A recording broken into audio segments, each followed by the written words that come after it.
and a very warm welcome. And before we start, I've got a little surprise. Listen to this.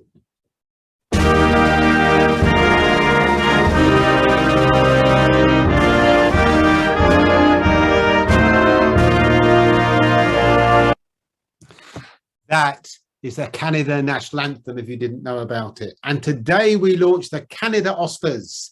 At last we arrive in Canada, the 14th country in the world that the OSPAs comes to. Very much looking forward to working with you. You can find out a bit more about the Canada OSPAs and the categories that are being offered this year on the Canada website, and look at the associations who are supporting this. SAS, BOMA, CANASA, the Canadian Association for Security and Intelligence Studies, IAHSS, that's the Healthcare Safety and Security people, and IFPO, the International Foundation for Protection Officers. Very much looking forward to working with you all. Do pay note to these categories, and very much look forward to publicising it more as we go through. Now then, today we're talking thought leadership about Canada, security management Canada style. What's been happening in Canada and what can we learn from the experience? And you know, the idea of thought leadership, we critique what's going on today in order we have a better type of security tomorrow. And I've got to say that we've got three outstanding panelists, as we always do. So in a second, what I'm going to do is I'm going to invite them to introduce themselves. Once they've done that, I will invite them to make an opening statement. That's 3 minutes when they get to say whatever they want to say about the subject matter. Once they've spoken, we'll open it up for questions. Can I encourage you, please, to use your question and answer button at the bottom of your screen, and I'll endeavour to incorporate your question into the discussion that follows. So whether you're from Canada or whether you're from outside, here's your chance to join the debate. So without further ado, let's go and meet our panellists. And first, they're all from Canada, of course. And first of all, let's go over and meet Jody. Jody, please introduce yourself. Morning, Martin. Thanks for the national anthem. I was getting a bit nervous there as we talked before we went on that some people on this call might not have pants on. So that was risky, but thank you for that. For those that don't know me, I'm Jody Reid. I'm the security manager with H&R REIT at the Bow Tower in Calgary, Alberta. I am currently the secretary for the Canadian Security Lifesaver Association, as well as the ASIS vice president for Region 6, which is for Western Canada, and past chapter chair in the Calgary and Southern Alberta area as well. So excited to be here. Thanks. Jody, thank you very much indeed. Good to have you. Candyce, can you introduce yourself, please? Oh, you're on mute, Candyce. There's always one. There's always one. Good morning from surprisingly sunny Vancouver in Canada. My name is Candyce Kelshall. I run the Canadian Association for Security and Intelligence Studies based on the west coast of Canada.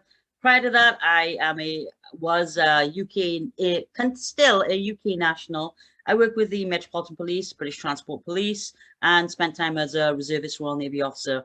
And so I'm now in Canada and applying everything I learned in the UK. Nice to meet you. Thank you very much indeed. That'll be a different insight. And finally, Tim. Tim, please introduce yourself. Thanks so much, Martin. And thanks to the panelists for being on this 159th session today. I was made aware. So this is number 159. Folks, my name is Tim McCreight. I'm right now, I'm the National Director for Market Development and Strategic Advisory within CGI. I'm also the President-elect for ASAS 2023. So I'm looking forward to sharing some insights and learning from the panelists as well as you folks on the webinar. So thanks so much. Thank you very much indeed. Well, that's our panel. Once again, outstanding experience and insight, and we look forward to hearing what they've got to say. As you know, the process now is we invite each of them to give their opening statement, 3 minutes, when they get to say whatever they want to say about this subject matter. Do please get your questions in at the bottom of your screen, question and answer button, and we'll come to you afterwards. Without further ado, then let's go back to Jody. And Jody, your opening statement, please. Yeah, thanks, Martin. You know, talking a lot about this, you know, over the last week with some colleagues, and I think, you know, I guess I'll start at the pandemic side of things over the last couple of years. I mean, you know, I think what we've seen in the security industry in Canada, as we did, you know, throughout the rest of the world, you know, we saw a lot of key frontline contributors. You know, security really had a huge role to play through this, and we're oftentimes, you know, the only group or folks still left at a property. And, I think through the pandemic, particularly, it was key to be flexible and ready to pivot. Lots of changes, right? I think, through this process, definitely some improved awareness. Our plans increased, or they should have increased, or should have, got a bit more detailed. I think, a lot of things came through the pandemic that we didn't necessarily expect. And lots of collaboration. I mean, we saw, especially in the Calgary area, working with the BOMA Public Safety Committee and the Calgary Emergency Management Agency, lots of collaboration between the private and public partnerships, which is fantastic. I think coming out of the pandemic, I mean, what we're seeing is, really what I would say is more of an intensified issues, that we've seen before. When we talk about staffing issues, we talk about wages maybe needing to be increased. We talk about career planning, and these were all issues, pre-pandemic. I think we've just, as we come out, there's less people that have come back to the workforce. The wages have not moved up. People are looking for higher wages, but the market isn't quite moving. I mean, there's a lot of other issues impacting this. So this is it's a huge concern. I think, one of the things, that I've noticed over the last week in chatting with people, and again, I had the opportunity to attend the ASIS Edmonton chapter event, and it was the first hybrid event that they did in person, and they live streamed it, which they did a fantastic job. They had Dr. Glenn Kiddingham talking a lot about a lot of these same things, the career path, the planning and whatnot. And I mean, I think it really brings to light, a lot of talk. I think you've got this older generation retiring. And maybe some people have decided to retire a little bit earlier. This baby boomer generation that's opening up. We're seeing more management positions come up, but do the wages really entice people? I mean, oftentimes they're 20 to 60% less than their operational peers and stuff like that. So I think that longevity in this industry is really important. And to me, it's kind of time to take action. I mean, we've been talking about this, and obviously, we've been talking about it and complaining about it internally for quite some time. And I think we need to find a way to action on some of this stuff and get it moved, if it's pushing up through government or educating the peers within the property management groups or wherever that comes from. So, Jody, thank you very much indeed. Good points there. I'm sure some stuff there we'll want to come back to. Candyce, over to you. Your opening statement, please, if you wouldn't mind. Thanks very much, Jody. That was a good perspective coming in from the security space that I work slightly outside of that space. My area is writing intelligence curricula, intelligence training, and sort of like national security level outside of the corporate security field, or as we call it, we use it. Competitive intelligence is the space that we would function in. In terms of what you're talking about, and that point about wages is really relevant, because one of the things that's coming through in intelligence training is a sense of grievance and a sense of people feeling a lack of welfare and well-being. And welfare we spell with 2 L's, and it's a sense of something isn't quite right in my world. I know it has to do with money, but it also has to do with the way the things around me are changing and how I feel about things changing around me. And I have a lack of control. And so that's something that everything that you've just said translates upwards into that national security space. And then the interesting part happens is we've never had to deal with those issues in quite so fundamental a way before. And we don't quite have the apparatus available to do that. Instead, what happens is we find ourselves in a world pivot point, if you will, like a moment of inflection where we need to stop and think about how things were and how things are going to be. And what we find is that in the security space that I function in, which is at the sort of federal agency, municipal, provincial agency level, what we find is that law enforcement and public safety there stops to think something is changing. How do I respond? I go back to how I was trained. I think about it the way we've always thought about things, and I will do law enforcement the way we've always done it, because that's how we were trained to do it. And that is exactly the wrong thing to do at the wrong moment in time, because we're at this great inflection point where we need to be innovative. We need to think about understanding what disruption means. And more critically for me, our entire population, our entire liberal population is actually under attack by a foreign threat actor using influence activities, but we have no liberal messenger working for and behalf of liberalism and democracy, pumping out the same amount of information to create a counter narrative. So we are actually seeing our populations who are democratic, and we're talking Canada here, democratic, peace-loving communities being split into two, and that polarization that we see happening with extremism around the world, suddenly infiltrating quiet, happy Canada. And that's because of the action of groups called violent transnational social movements coming in undetected, using something that law doesn't understand, soft violence. Violence which isn't quite hate speech, falls under the legal threshold, but yet damages the fabric of community cohesion around the whole of Canada, indeed around the liberal West. So that's something I think we need to address. Thank you. Candice, thank you. Fantastic. Really, really good points, and plenty of stuff we can come back to off that. Please don't forget, after our final panelist speaking, we'll come to you, the audience. If you've got a question, please do get it on the question and answer button as soon as you can, and we'll incorporate it in the discussion after we've heard from Tim. Tim, your opening statement, please. Great. Thanks, Martin. And thanks so much, Candice and Jody. You set me up for some great topics, so I want to touch on a few of them. Throughout the pandemic, we saw a couple of things and changes to the profession of security where we had to, as professionals, become more resilient. Right? And in that, so I wish I had more time, but I'll take the 3 minutes. So thank you, Martin. It's the option I kept going through my mind when I was getting ready for this session today is the idea that we became resilient and we rallied together under that first few months of the pandemic. If you folks remember, we saw some amazing responses to first, the people who were first responders, medical profession, etc. We were having parades by hospitals, honking horns, thanking them for all the work that they were doing. A year in, it started to change. 2 years in, it started to change even more. And to Candice's point and to Jody's points that they both brought up, then we started to see hate. And then we started to see reaction. And then we started to see some of the threats come both from a cyber and a physical perspective. Then we started having to deal with it. One of the things that we were trying to become as we focused on being resilient was also being adaptive to the situations we had to face as security professionals, regardless if the building was empty or full. If you had to drive around in your patrol car screens to send to visitors or to members of the team, or whether you were actually ensuring that the mobile patrol was completed to make sure the building wasn't being broken into. Were we setting up our work from home workers with the appropriate security so they could protect the information that they needed every day working from home? Well, what happens if they stay working from home? What does that do to what we considered once the perimeter of our information systems? How does that change that now? I think you're right, Candice's point about an inflection, we are there. And it's on us now as professionals within the security realm to start looking at how do we serve our business better? How do we provide those recommendations to reduce the risk? How do we have that business discussion now where we provide our observations and recommendations in a way that executives will listen to it now if they hadn't listened to it in the past? And then how do we focus as professionals on things that we need to worry about with our team members?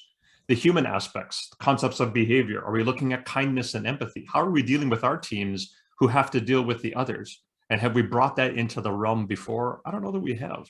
But now we have this great opportunity to focus on all of those points, because these next 3 to 5 years, we're going to see within our profession, regardless of the sphere that you support, cyber, physical, etc., we're all going to be focusing on the same approach. How do I reduce the risk? How do I recommend the appropriate control? And how do I look at the human element, both the person who's enforcing the control and the person who has to live with the control? And are we ready for it? Tim, thank you very much indeed. Excellent. And no, 3 really, really, really good points. I wonder whether I could start off by coming to you first, Jody. And I suppose the point is this, that at the end of the pandemic, you've all made points about the way that security has changed and new challenges that are posed. Research that's emerging on this is beginning to say that if security made any progress during the pandemic, it's going to be short-lived, and it's going to be short-lived because the world goes back to normal. And even worse if there's an economic recession that follows, even worse if there is, because just as when there's a crisis, security gets a bit of glow and light, when it hits hard afterwards, it goes back into oblivion. or worse. So now I'm just pointing out the sense in which there are some around the world suggesting this will be the case. First question, Jody, any sense that gains made are going to be sustained, or are we looking at a backward step in the long run? Jody first, and I'll come to Candyce and Tim and get the same question. Sure. I think, you're right. I mean, the gains will be lost. And I think that's why it's critical as an industry, we find a way to take action. I think we took a look through, there wasn't a lot of mention around cybersecurity through the pandemic. But again, I look at my own operation. We introduced, again, not my department, but VPNs and training, on and on and on. And those things have took hold, and they're not going away. From a physical security perspective, we haven't necessarily done the same. Again, locally in Calgary, unfortunately, we had a innocent individual, Vanessa Ledesur, murdered the other day in downtown. She was just a person going to work and was attacked and stabbed and died. And again, we've, as a society, we've moved on from that pretty quick. And this, who does anybody remember Vanessa's name? And this is a week ago, so, we're not embracing that. And again, I don't know that we want to, jump on incidents like this, but I think as an industry, we need to act now. We need to get our voice out. We need to market, to the next generation that's coming out of the schools. We also need to market to those that are hiring our services to try to understand what we're doing and what the cost of that service should be. Yeah, okay. Let me come to you, Candice, if I might, and maybe pick up on something that you've said, building on what Jody said.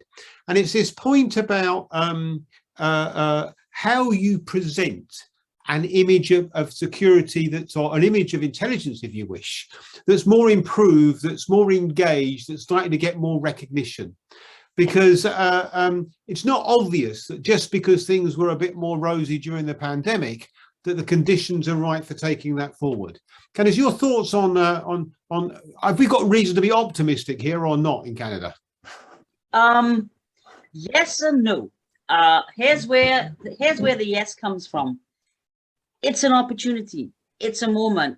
You take a moment and run and achieve greatness and respect and love from the community you're protecting, or you miss that moment and you become public enemy. And so the opportunity is there for the moment to be seized. But in order for that to happen, and again, I want to touch on Jody's excellent introduction for me, because he hits the point each time that I wanted to jump on. We have seen great distrust, great discord. The pandemic has brought on a splitting of society. We now have like anti-vaxxers and pro-vaxxers and believers in science and non-believers in science. We've seen how crippling it is, like on a national level, to get our act together and address something that is truly national in scope. Actually, it's not national, it's transnational. It comes from outside the borders of Canada. In order to address these emerging threats, we need to have keywords that, thank you, Tim, for throwing them out there, but we need to be thinking about resilience. We need to be thinking about innovation, and we need to understand what the word disruption means, because we need to change and embrace how we do what we do if we are going to remain serving and friends of the population and not become the enemies of the population, with civil liberties protesting what we're doing, policing them, and people being allegedly, heavy-handed when it comes to dealing with protests. We need to change the way we are operating. And I think one of the key things we need to bear in mind around that is this word innovation. We need to innovate in security. We need to innovate in the way we think about the problem. And just finally, generational diversity is a huge one. And Jody touched on that briefly. Unless we take into account the needs and the shape of what security looks like for people who are the next generation coming up, they're the people in control of the internet, of the dialogue, of the narrative, and the movements and the protests that we see happening around the world. It's being driven by that generation. So we need to engage with them and understand what security means to them, not what does security mean to us, the state. New perspective. Yeah. Okay. So Tim, now you're at the heart of this, given your role. Tim, I wonder whether we could just pin this down a bit. Okay. So there's not much doubt that security could do with a better image and better engagement at the right levels. What's the route to achieving it? Or if you would prefer, what's the barriers to achieving it? Tim? So I'm going to start with the route to achieving and some of the success we can look for. There's a point now where, as leaders in the profession of security, we need to start providing that image. We need to start leading from a different lens. And we need to actually start working with, as becoming that partner for the business. We talk about it, we've talked about it, we continue to talk about it. But one of the ways that we're going to become successful in it is to gain that valued relationship with our executive and also with the key stakeholders. But here's something else. And, I had a chance to chat with someone who's been in this industry almost as long as I have this last week or so. And one of the things we talked about is, wouldn't it be great to get in disparate views? Maybe we don't just need that security professional. What if we bring in somebody who has no perspective of security, but has an amazing understanding of technology or of design or of architecture or of business or of finance? Couldn't they be part of our security team? Oh, Jesus, yes, absolutely. We need to start increasing that diversity in the viewpoints that we have within the space of security, so that when we do talk to our executives, when we do have a chance to speak to our leaders, when we have a chance to speak outward to executives of other organizations or to members of our elected officials, wouldn't it be amazing to have a different voice? Not just the "you can't do this" voice, but here's a better way to do this. Here's a safer way to do this. Here's a less riskier way to do it. And we're here to help along the way, whichever path you choose.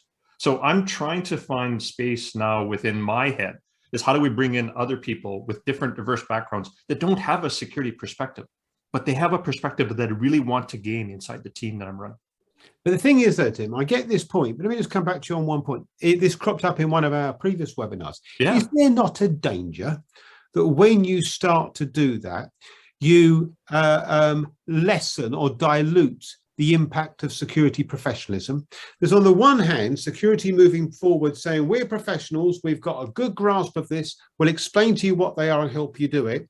And then you could, but anyone can do it. Designers can do it, and whatever else you want to bring. I get your point, but I'm just trying to make, there is that danger too, is there not? Well, there could be, but then doesn't it fall on us as the professionals to show people what the path truly is? What if we actually train the individuals who want to become part of this organization, who want to be part of this team, of the basics of security itself? But in the way that we do it, we're also helping them move down their career path. Isn't it the same thing we do every time we're in front of an executive trying to explain a security problem to them? Don't we go back to the sock puppets and crayons and explain the problem to them so they understand it? Can't we use that same approach for new people coming in? Okay, good. Thank you very much. It's interesting. I'm going to come to you, Candyce, next. And Dennis Shepherd's got a question. Dennis is a former panelist, actually. And Dennis asked the point, Candyce, about leadership. And I wonder whether it's very easy to sort of look, no, it isn't so easy, but it's poignant to look at some of the problems and some of the barriers to progress. Is one of the big problems leadership within the security sector? Is it the case that it's not up to the task because it's not leading from the front in a way? And I'll come to Jody and I'll give Tim a chance to answer as well. Candice, I'll come to you first. Leadership is always key. The issue here is that you can have leaders who are leading to a strategic plan, to an understanding of a problem, to an assessment of a problem that isn't exactly accurate because it hasn't been prepared in a way that they can understand it, if that makes any sense. The problem isn't the leadership. The problem is whole organization retraining and re-understanding the nature of new and emerging threats. Because I can be leading, but if I've got a bunch of people who understand a problem better than I do, but I'm the boss and they're the constable, I'm not listening to the constable. I'm going to institute the strategic plan that I know that the premier of my province wants. But actually, we need to understand that information needs to be flowing from the bottom upwards. Tim's point is so salient. This multidisciplinary approach to understanding security is more important than ever. Everybody has a phone. Everybody can record stuff. Everybody can interpret that and upload it to the internet. We can't keep pace as the state. We cannot keep pace with that kind of information flow and stay on top of what security means if we're focused on the state. We've got all these different populations who see security in a different way. And unless we bring those voices into that security dialogue and give security education across the board, we're going to fall prey to these foreign influence actors. And I promise you, they are foreign influence actors hard at work trying to divide our populations. I promise that to you. I guarantee it. But we're not taking any cognizance or acting on it. I think Tim's approach is a great idea. So yes, leadership is important, but leadership to listen. Okay, Jody, so let me put it to you that the real problem in Canada is the fact that within the security sector, the Canadian leadership has not stepped up to the task. By the way, I would say that in any country in the world, but we're talking about Canada today. Jody, your thoughts on this?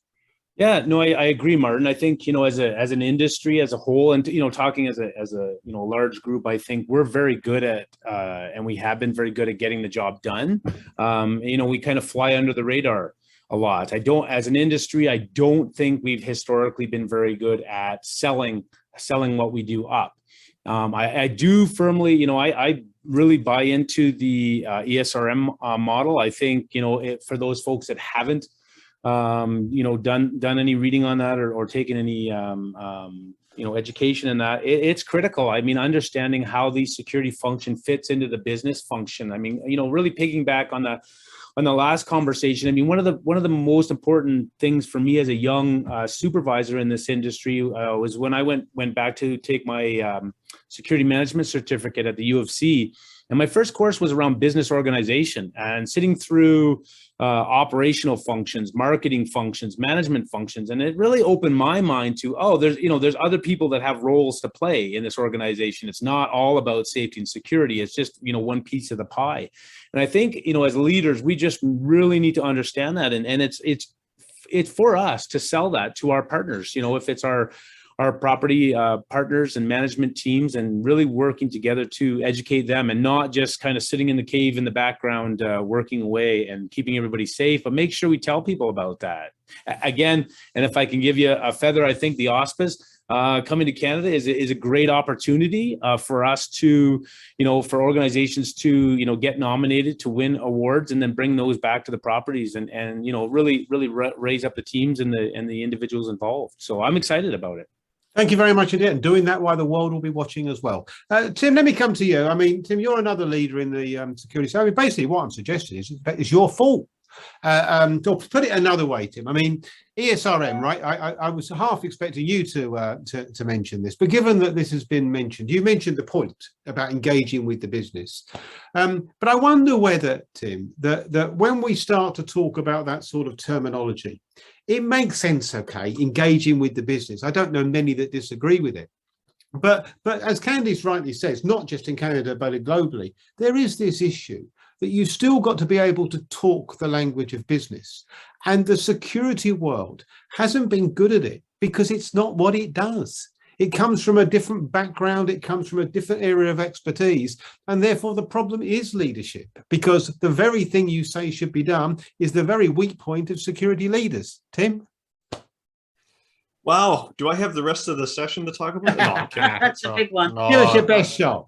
I'll give it my best shot. Okay, so I'm going to try to put a positive spin on this and see what you folks think about. So agreed. Early in my career, right? This is year 41 now. Early in my career, how I saw leadership demonstrated in different organizations was not the same as I'm seeing today. So there's been progress made. I've watched in my career, in the span of my career, I've seen organizations and the way that they lead their security function change because they appreciated that there was a reason to do it, number one. But they found success in focusing on the business approach and learning to speak business and learning to at least align their security program with the goals and objectives of the business. That's awesome. That's the beginning part of a risk-based, business-focused approach to security. But it was cherry-picked and it was few and far between. So move forward now into this century, move forward now into this decade. And I'm seeing more changes now. I'm having more people reach out to me and talk about it or ask questions about it or ask for help on it. So me personally, I think that we're starting to see a change. It isn't yet, it's an incremental, not a step change. I agree. There's more work ahead of us to get more leaders to focus on their business as well as their security program. Absolutely. But this isn't the world we were in 20, 30 years ago. Now we're actually being forced to come to the table and talk about business goals and objectives. And it's for the better. It's part of our maturation as a profession, right? Because for the longest time, we were still considered an industry. Now we're being considered a profession. But that means from a professional perspective, we have to embrace all of the different aspects that make up a strong team. And we also have to look at leadership from different lenses than just simply, I got to go make this thing secure. Well, why? Who said you had to? What's the assets inside that building that you really have to protect? Can you walk me through the scenario that means you have to spend time on this particular building over another? When we force people to think that way, and we force that change of thought, and we give people opportunities to look at it from a different lens, a different perspective, and to talk about the business, that's when the change happens, right? Like everything else, a profession that's been around for 60 some years is going to take some time to move, but we're seeing it. I'm personally seeing it. And by the time I get out of this game, I'm hoping that we get even further down that path. Tim, thank you very much indeed. Well, look, a good answer to a very difficult question. Let me come to another subject now. I'm going to come back to you, Jody, if I might. And from Simon Chairman, Simon's raised a number of questions, but I want to put one in particular, and about whether in Canada you feel the route to change could be enhanced by legislation. I just want to give you one example. We had on the day of the UK OSPAs a couple of weeks ago, we had a thought leadership summit in the afternoon. And one of the big discussion points in the UK is on the back of a bombing at the Manchester Arena. The government carried out an inquiry, and out of that inquiry has come a recommendation. There is a new protect duty. And what this will require by law is organisations that are holding any event where the public gather to have to formally go through a process of protecting the public. In other words, it will be a legal requirement. And one of the audience said this is a game-changing moment that we can get legislation that's not just about how many hours a security officer needs to do, but actually about requiring security to be central to organising events. So I answer, Jody, I'll give you that specific, but I'm asking more generally, if you wish, about the role of the state in regulating or determining what is minimum. Is that relevant to Canada? Could that happen in Canada? How might it look? Jody first. Sure. I think it's one piece of the puzzle. I don't think it is the answer. I think it is part of the answer. I think it is something, within the industry we've spoken about. What we do know, really across the country is, most of our associations are run by volunteer leadership, whether it's ASIS, whether it's CANASA, whether it's the Canadian Security Lifesaver Association. We talk about this stuff, and then we talk about maybe the importance of lobbying or bringing these points to, again, across Canada, this stuff is provincially driven for the most part. So it's, calling them a multi-prong approach required. And in my opinion, this requires a collaborative approach. And to be frank, it requires a person or people that are paid to do this. This is not, I don't think we can be successful, whether somebody from this group or, some of these folks on the participating today, as a side plate project. It's too much. I mean, when you're, again, when we're trying to deal with the government, the different provinces, and this, you're dealing with people that this is their job, and government moves very slow. This is something that volunteers come and go. We need a approach. I think it's a multi-pronged approach and paid, frankly. Yeah. Okay, thank you. I understand that. Candyce, your thoughts on this? Could you come at it from a different angle? I can actually. I spent 12 years in the United Kingdom working as a critical incident advisor as part of an advisory network, which worked as volunteers, working alongside police officers, doing police operations, going out with them on protests. And my job at the time was I would stand next to whoever the tactical sergeant was, and either the silver commander or the bronze commander. They'd make a decision, and then they'd get, what's your opinion? And the point of doing that was that they could have recorded what an informed member of the public, an informed member of the community thought about decision making, so that they could be proactive and not reactive to making wrong mistakes in the field. So that model of independent advisors exists in the UK. It's extraordinarily successful because you draw upon wide members of the community and hard to reach areas in the community, and you have that dialogue with them so that the policing is actually stakeholder led. That actually doesn't exist in Canada. Instead, what we have here is and the police are, I work with them, they're my colleagues, but there's very much a sense of, let me tell you what we're going to do and how we're going to do it, rather than, can you share some thoughts on if you think this is a good idea? And I think if we take that collaborative approach, which touches on what Tim mentioned earlier, but again, speaks directly to what Jody points out, if we get that sort of approach, that will radically change what our understanding of security means, and then you can police adequately if you're addressing everyone's security definition, because it's not the same for a woman in a hijab walking down the street as it is for, you know, for a guy who's in his 40s and in his physical peak, meeting a crowd of people. Two different perspectives. Yeah, both Canadians. Thank you very much indeed. Really, really interesting. Tim, let me come to you to this, because it's about what's going to be the trigger for positive change. And you've been very instrumental and very vocal on, particularly on ESRN, but on bringing about change, Tim. I wonder to what extent you feel that trigger needs to be, the extent to which law, regulation, the role of the state is going to be a crucial component of improvement. No, I mean, it's an amazing question, but it's one that I think we need to take a little bit of. So I'm gonna deviate a little bit from my standard script.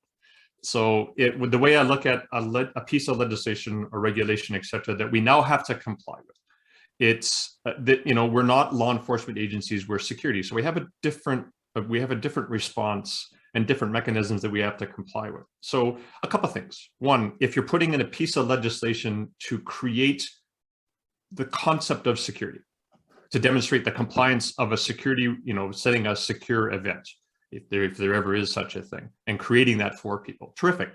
But let's understand what goes into that also, is that there's an arm that has to be available to ensure compliance to any legislation, that there's appropriate training and there's appropriate regulatory regimes that we have to follow now as security professionals to make sure we meet the minimum standard for that event, et cetera.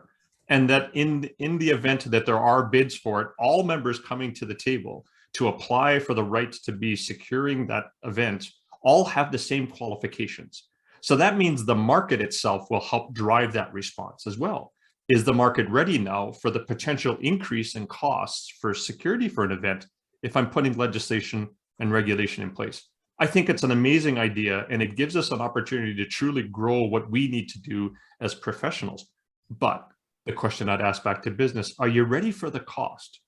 Are you ready for the potential complexity and the eventual litigation if it does occur, when you get to either a contract dispute or an event that occurs that you have to go back to the regulations that either were or were not met? So I think it's terrific, right? We saw this early on, you know, I'm going back on credit card days when we first saw that happen. I remember going through a lot of investigations with telecom fraud back in the 80s and 90s with the same type of thing, where we were legislating requirements for telecommunications fraud and for credit card payments. So now, if we're going to do the same throughout the security industry, I think it's a great approach. But let's understand what the impact is, not only to us as a profession, but the people we serve as our clients, and are they ready for it? Because there's a lot that hangs off of the other side of that legislative piece. Yeah, absolutely. I mean, one of the big conversations here is don't talk to me about cost. It's about public safety, and that will drive everything. You know, and I exactly. guess. Yeah.